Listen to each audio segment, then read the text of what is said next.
జై రజక జై రజక న్యాయం చేయాలి సాకల మంగమ్మకు.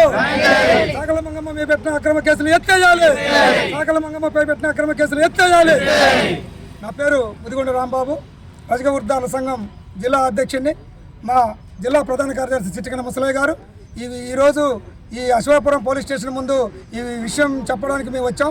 వాస్తవానికి సాకల మంగమ్మ ఈ ఊర్లో అగ్రకుల పెత్తనదారి కోటేశ్వరరావు దగ్గర చాకల పని చేసుకుంటూ గత 5 సంవత్సరాల బట్టి జీవిస్తుంది.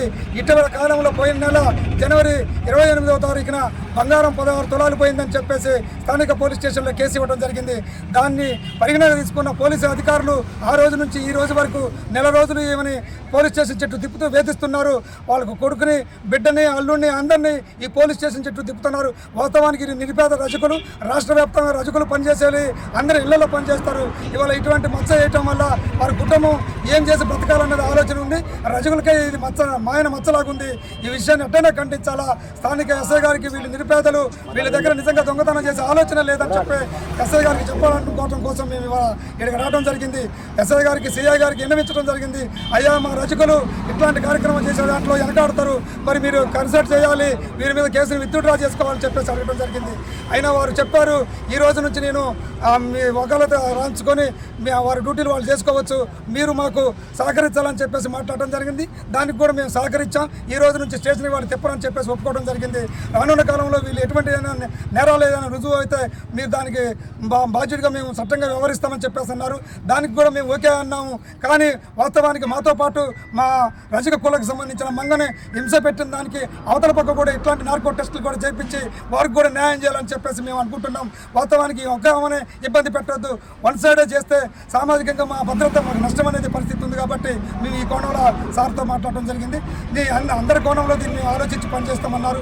ఈ రోజు నుంచి మీరు చెప్పిన విధంగా వాళ్ళని పోలీస్ స్టేషన్కి తిప్పమని చెప్పేసి ఒప్పుకోవడం జరిగింది. మాకు న్యాయం జరిగేదాకా మేము ఈ విధంగా పోరాటం చేస్తామని తెలియజేస్తున్నాం. సామాజికంగా రజకుల మీద దాడులు జరిగినా, దౌర్జన్యాలు జరిగినా ఈ అగ్రకుల పెత్తనదారులు మమ్మల్ని వేధిస్తున్నారు. దేశవ్యాప్తంగా ఉన్న ప్రజలందరికీ మేము చెప్పేది ఒకటే, అయ్యా, అందరి కులాలలో రజకులు పనిచేస్తున్నారు, మీరందరూ దొంగలు అయితే మరి మీరు ప్రత్యామ్నాయం చేసుకొని బతుకుతారా అనేది అర్థం చేసుకోవాలని చెప్పేసి మేము అంటున్నాం. మేము ఆడబిడ్డలం అని చెప్పేసి మాట్లాడతారు రజకుల్ని. మరి ఇట్లా వేధింపు చేయడం అనేది సామాజికం కరెక్ట్ కాదు. సమాజంలో పోలీసు వారు కూడా ఈసారి ఇటువంటి కార్యక్రమంలో అగ్రకులాల పెత్తనదారులకే సపోర్ట్ పూర్వకం కాకుండా అన్ని కులాల వర్గాలకి, నిమ్న జాతులకు కూడా సాయం చేసే విధంగా ప్రవర్తించాలని చెప్పేసి మేము కోరుకుంటున్నాం. ఇటువంటి దుర్మార్గ చర్యలు మరలా పునరావృతం అయితే రాష్ట్ర వ్యాప్త ఆందోళనలు, జిల్లా వ్యాప్త ఆందోళనగా దీన్ని మార్చే వారికి తీసుకెళ్లొద్దని చెప్పేసి పోలీసు వారిని ప్రాధాయపడుతున్నాం. ఇతర ప్రజలను ప్రాధాయపడుతున్నాం. సామాజిక భద్రత మాకు లేకపోవడం వల్లే మా మీద ఇటువంటి వివక్షత నడుస్తుందని చెప్పేసి మేము అనుకుంటున్నాం. సీఎం రేవంత్ రెడ్డి గారు మీ పరిపాలనలోనే ఈ భద్రాద్రి కొత్తగూడెం జిల్లాలో మీరు ఓట్లేసి మేము గెలిపించిన పరిస్థితుల్లో మా దాఖలు ఉన్నాయి. మమ్మల్ని మీరు అడ్రస్ చేయండి.